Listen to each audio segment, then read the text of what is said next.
Hi folks, in this video what we're going to be looking at is the range breakout setup.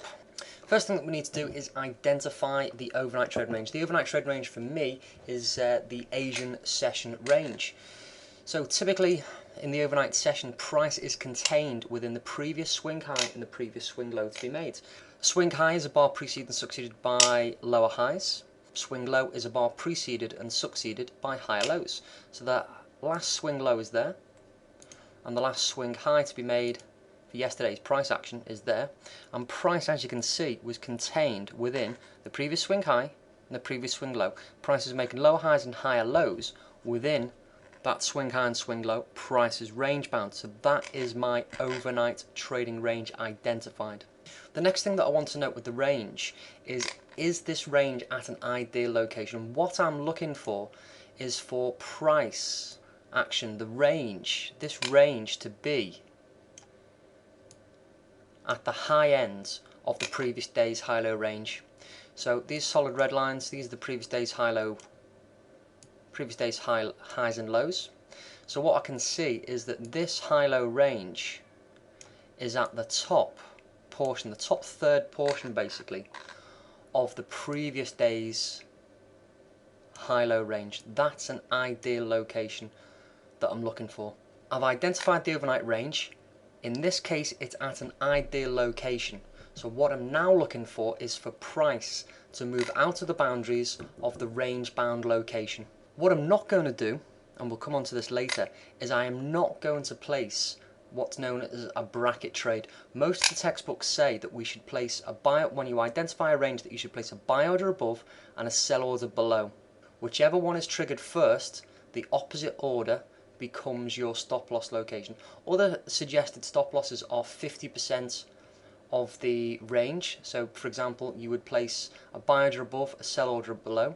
If the buy order was triggered, your stop loss would go up 50% of the stop size. The idea behind that is that the height of the range is your target. So if you use a stop loss of 50% of the range, then that's going to give you a 2-to-1 reward ratio. What I'm going to do though is I'm going to use this overnight trading range as a trigger into a larger movement, and ideally what I'm looking for is an average day's move. Average day's move at the moment on euro dollar is about 150 points. So that's what I'm looking to capture. My objective is to capture the main thrust move of the day. So I'm not going to follow what the textbooks say, because if it was that simple, everyone would be doing it, everyone would be making money. If trading was that simple, why isn't everyone doing it? So how can we actually, first of all, identify a trading opportunity? Well, I'm looking for price to move out of the boundaries of the range bound location. So thinking now about the three basic questions: where's price now, what's it doing, how can I get involved? If price goes up, down, sideways, what's the plan of action? First two parts of my three basic question have been answered. Where's price now, what's it doing? Price is range bound at the high end of the previous day's high-low range. It's in an ideal location. The previous trend was up, which does suggest a continuation about 65% of the time. But 35% of the time, these patterns can act as reversal patterns. So the last part of the three basic questions is, if price goes up, down or sideways, what's the plan of action? So if price remains range bound and within the range that I've identified, I'm going to wait. It's a decision not to place a trade just yet. If price moves out the high of the range, I'll be looking for breakout, pullback setup. If price breaks through the low of the range, again I'm looking for a breakout, pullback setup. So as the chart continues to develop, what I'm looking for is for price to move beyond the range boundaries. I'm looking for the first bar not to make a new bar high. So I've got the breakout move here. That's the breakout move. I'm not looking for a close past. I'm not looking for two bars to move beyond the boundaries of the range. I'm simply looking for a move past. That could be 1 pip, 5 pip, 10 pips, 20 pips.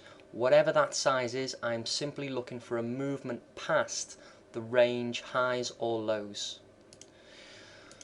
The pullback for me is created by the first bar not to make a new bar high, which is there. That gives me my entry above the breakout high. So I'll be looking initially for an entry above, in this case 158.24. As I'm buying, I need to take the spread into consideration, and I'm going to be looking to buy above 158.24.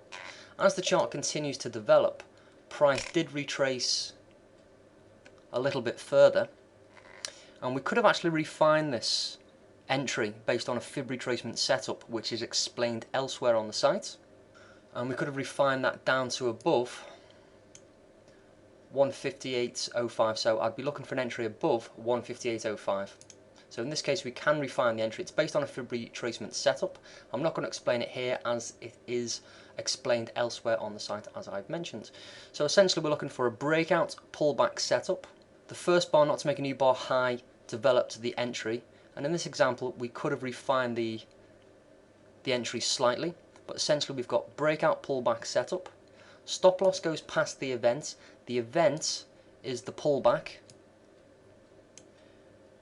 and goes below the lowest point that price retraced to after the breakout move.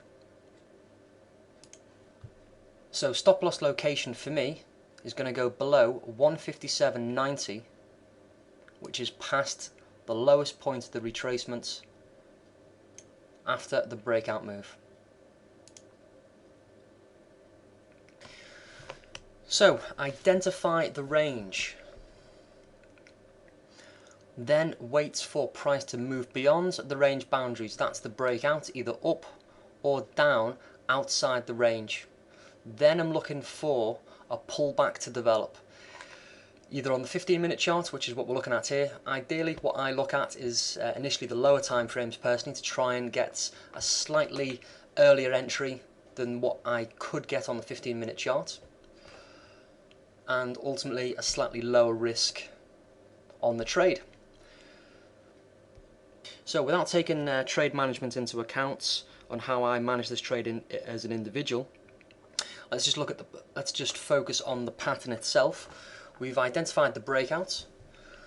We're waiting for the first pullback to develop after the breakout move, and that's what I'll be looking to trade. For a target, what I'm looking for in an ideal situation is a movement to an average day's move. Now, as I've said, an average day's move on Eurodollar at the moment, at the time of this recording, is about 150 points. All I'm doing is adding 150 to the low of the day. The low of the day is 157.65. So I'm just adding 150 points to the low of the day, and that gives me a projected target based on an average day's move. It can do more than an average day's move, as we know. It can do less than an average day's move. What I'm looking for is a target on average of 150 points. Sometimes we'll get it, sometimes we won't. So without going again into the details of how I actively manage the trade, my ultimate target goal is an average day's move. So as the chart continues to develop, we can see that price in this instance trends quite nicely and moves up to 159.15, which is basically 150 points added to the low of the day. Quite conveniently, it also gives us a price action exit, which is this shooting star pattern bar here. There's also alternative methods, and on the website I describe my money management tactic, my trade management tactic, which is my active trade management when certain parameters and conditions are met. But from the pattern's perspective, we've identified the range, taken the breakout pullback setup, and ideally looking for a target based on an average day's move. And that's the pattern, folks. It's as simple as that. This is what I look for on a day in, day out basis. Identify an overnight trading range at an ideal location, which is the previous day's high or the previous day's low. As a general rule of thumb, it needs to be in the top third or the bottom third of the previous day's high-low range. If the overnight range is in the middle of the previous day's high-low range, for me, that's not the best location to take a trade on board, and typically price will continue to consolidate for a longer period of time than the normal overnight trading range. The targets in mind are based on an average day's move. And that's the range breakout setup, folks. That is the overnight or the Asian session range breakout setup.